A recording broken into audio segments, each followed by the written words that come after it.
Could you give me a few words to describe the following castmates? Rue McClanahan. Enormously talented and very. I enjoyed working with her a lot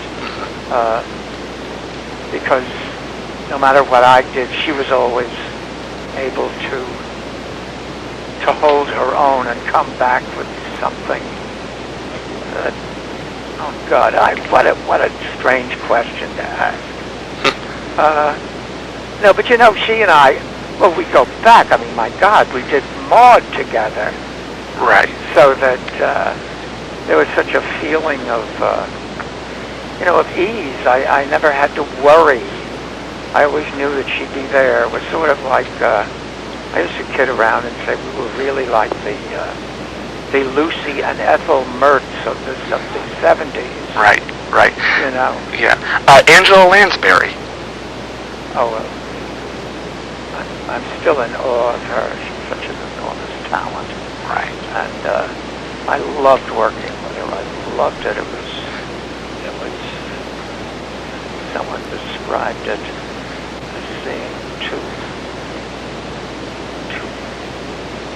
professional tennis players swat the ball from one to the other. Right.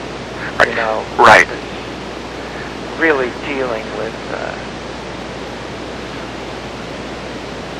Wait a minute. I don't know how to think. You know what I'm trying. Right. I understand. Remember, Angie said she was once interviewed during the show, and she was asked about how she liked working with her leading man, and she said that she really didn't think of the leading man as the leading man. It was me with her, you know, as the other force. Right, right. Betty White. Oh, Betty, I mean, what can I say? She has that fabulous quality of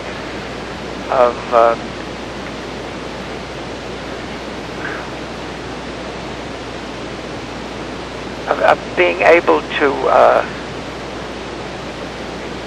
I mean, my own opinion, the quality of being able to say the most horrendous dialogue and do it with such innocence, right? That it's terribly funny. Right, right. And Estelle Getty. Well, Estelle, I tell you, was first of all, she's not well at all now. Right. How is the state of her health to you? What about her? Is her health? I mean, what is? Oh, she's really on her last. She has a combination of Alzheimer's and osteoporosis. Oh, that's and sometimes it's delusional. She really is not well at all. It's terribly sad. I loved working with her because I realized, I don't know if I mentioned it to you the night that I saw you, but I really feel as though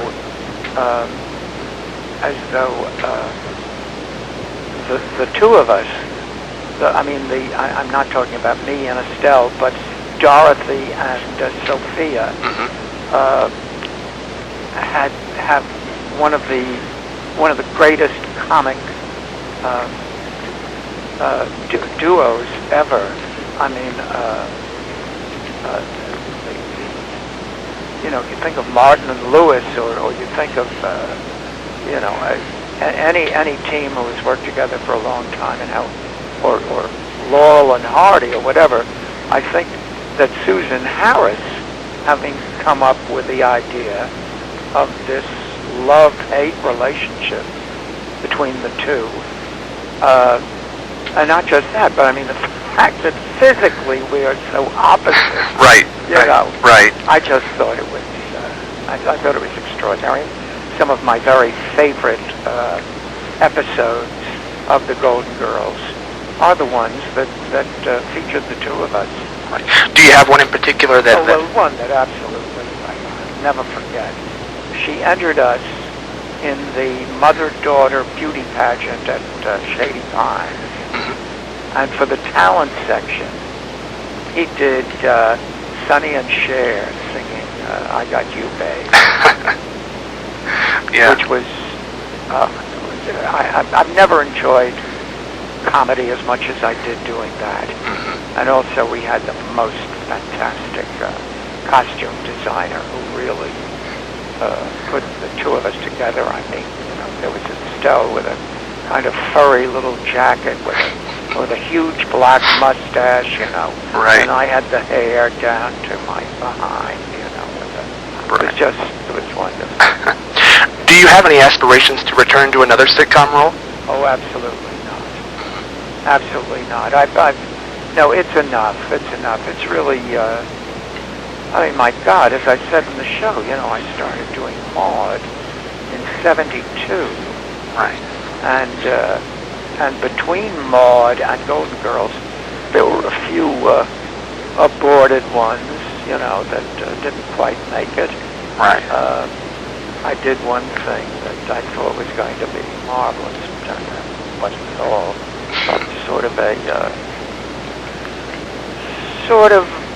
Based on the John Cleese show Faulty Towers.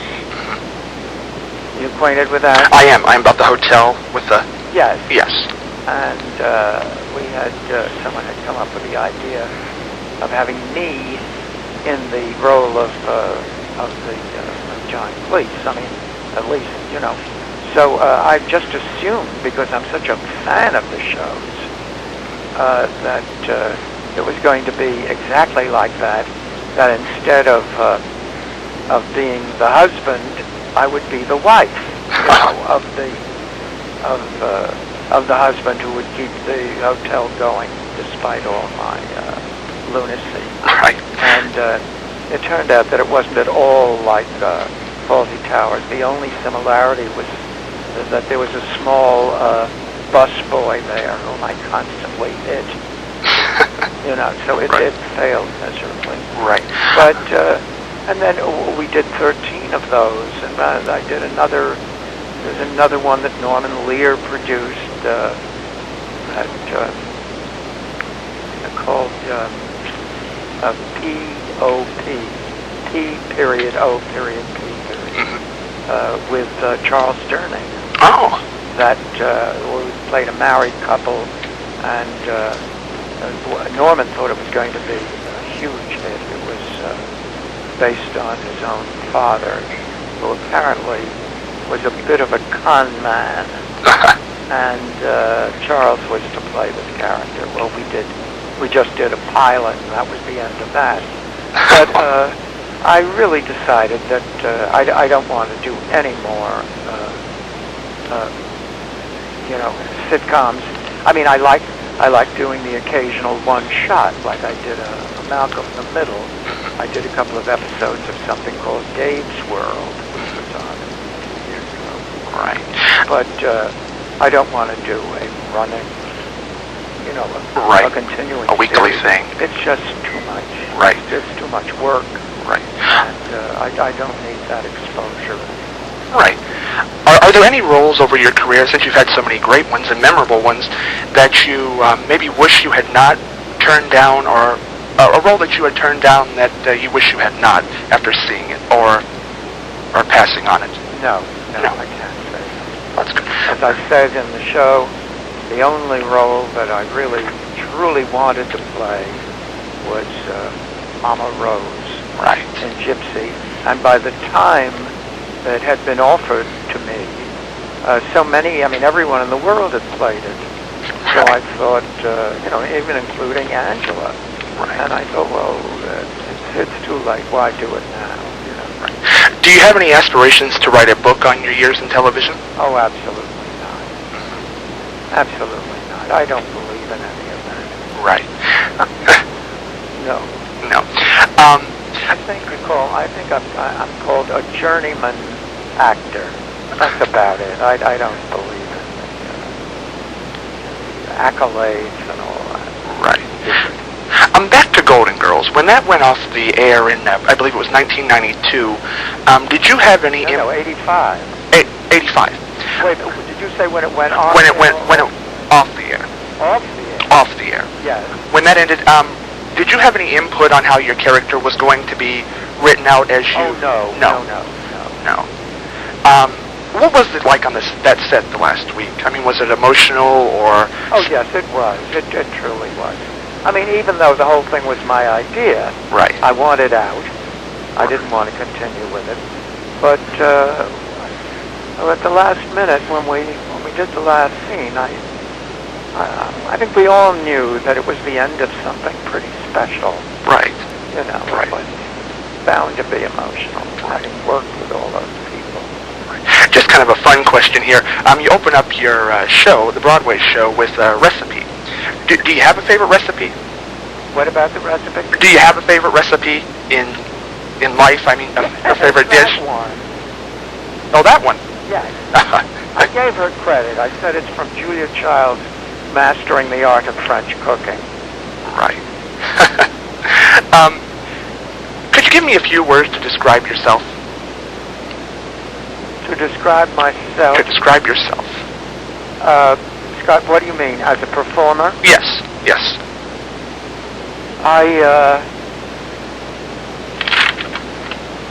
I don't know quite how to say it, but I really feel when I'm on stage and know what I'm doing and am comfortable that I am almost, what's the word for godlike? I feel I can't make a mistake. And just one more question here for you. What's next? Do you have anything in the works? Any guest spots? I really don't know what I want to do next. Billy and I decided to not even think about anything until after the first of the year. Right. And then we'll decide what we want to do. Right. If we want to continue with the show, because we do want to go to London with it. Mm-hmm. So I really, and I don't know how I feel about doing another play, because I love the opportunity to sing as well as, you know, right, as well as do dialogue. Right. I really don't know, Scott. I don't know how I feel. Right. Well, but you know, I never know until that script comes along, and then, you know, you look at it and say, "Oh my God, this is fantastic," which was like my reaction when I first got the Golden Girls script. Mm-hmm. I looked at it and I said, "Wow, no, now this is important. This is something." Right. And you don't think that a script could lure you back to television now? Well, I don't. Even if it was brilliant, I don't want to do any more episodic television. Right. Absolutely not. No, I'm too old for that, and I don't need it, and it is a lot of work. Right. Well, that's all the questions I have for you, and I thank you so much for your patience. Well, I thank you, and you've been waiting for how long now? A year? A while. Yeah. But and thank you so much for your Christmas card. Oh, no problem. I mean, we all loved the show when we saw it, and you know, definitely we all wish you a Happy New Year.